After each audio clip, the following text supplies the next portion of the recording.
एकड़ जमीन बर्बाद हो चुका। अगर नहीं मानेंगे तो हम लोग वहाँ पर धरना प्रदर्शन भूख हड़ताल जो संभव होगा घेरे। इस इलाके में बड़े पैमाने पर बालू का अवैध खनन होता है और भयभीत रहते हैं। में हम लोगों का समय गुजरता है, धमाक धमाक ये गिर रहा है, कहीं सोए में कहीं परिवार के लोग भी चले जाएं, मवेशी भी चले जाएगा, इसलिए भय में भर रात रहते हैं हम लोग।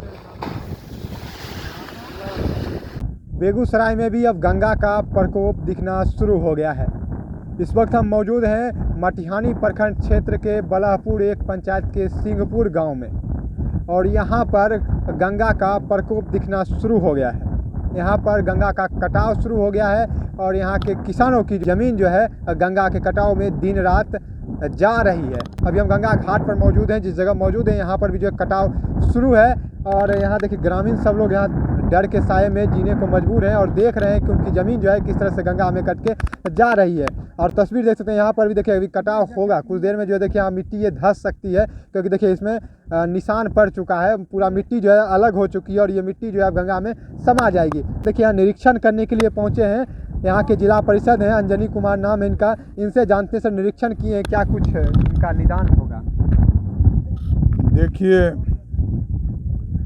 गंगा कटाव इस इलाके का अभिशाप है और ये अभिशाप हमारे बचपन से, अब तो हम बुढ़ापे की ओर अग्रसर हैं, और जब मैंने जन्म लिया था उसी समय से ये अभिशाप हमारे इलाके का पीछा कर रहा है।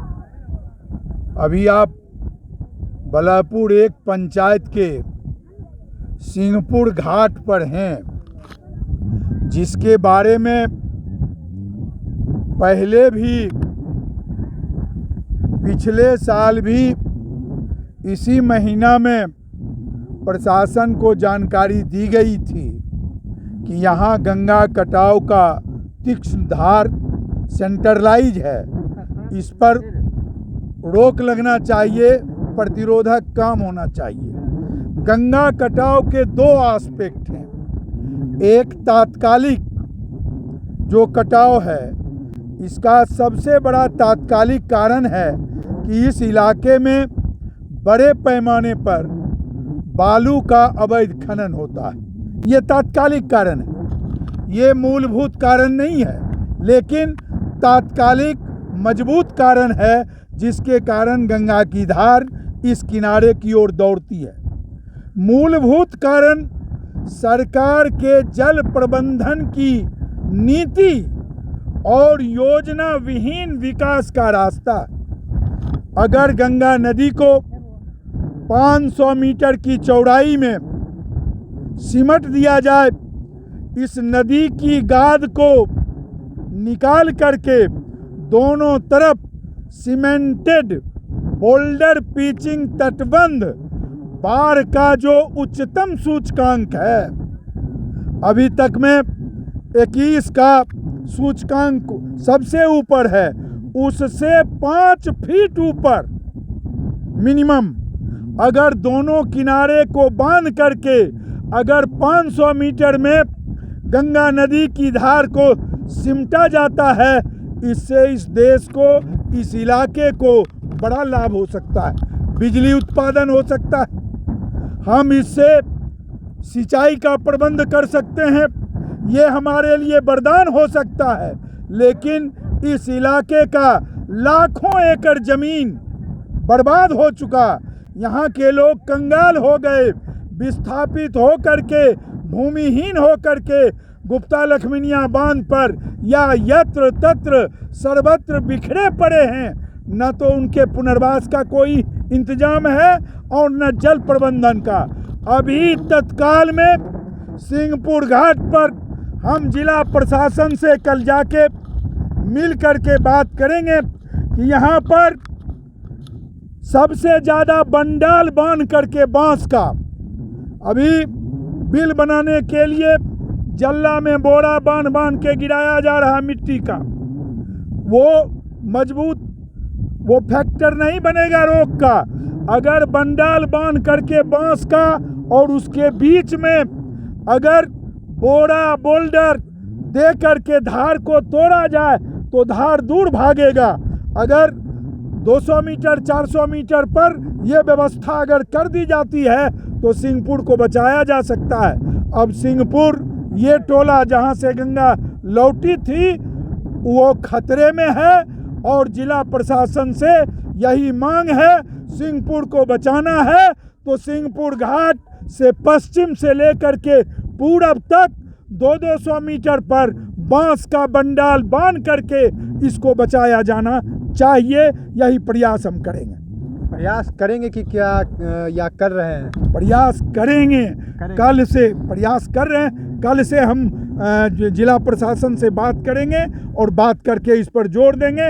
अगर नहीं मानेंगे तो हम लोग वहाँ पर धरना प्रदर्शन भूख हड़ताल जो संभव होगा घेरेंगे। देखिए हमारे साथ थे जिला परिषद हैं, अंजनी कुमार नाम है इनका, और अभी यहाँ पर जो है निरीक्षण करने के लिए आए थे कटाव का, और इन्होंने देखा इनके आंखों के सामने जो है किसानों की जो ज़मीन थी वो कट करके जो है गंगा में समाहित हो रही है। हम यहाँ पर मौजूद कुछ किसानों से भी बात करेंगे। अच्छा, किस तरह से रहते होंगे? बगल में घर है, अब तो गंगा जी नजदीक आ रहे हम लोग बहुत भयभीत रहते हैं। रात में भी घर रात गिरता रहता है। हम आते सोचते हैं क्या रात में क्या होगा नहीं होगा, भयभीत बनकर रहते हैं। घर बगल में है, अब दूसरा उपाय नहीं है। बांध पर भी जाने का हम लोग का उपाय नहीं है, बांध भरा हुआ है पहले से कटाव लोग। रात में कैसे, मतलब किस तरह से जीवन यापन अभी चल रहा होगा? रात में अभी किसी ढंग से अपना डर लगता है, भयभीत होकर अपना उठकर जाग कर देखते हैं जो कहाँ गिर रहा है क्या हो रहा है। ऐसे ऐसे करके त्राहिमाम में अपना रात बिताते हैं। क्या कुछ कहेंगे आप? यही गंगा कटाव जो है इस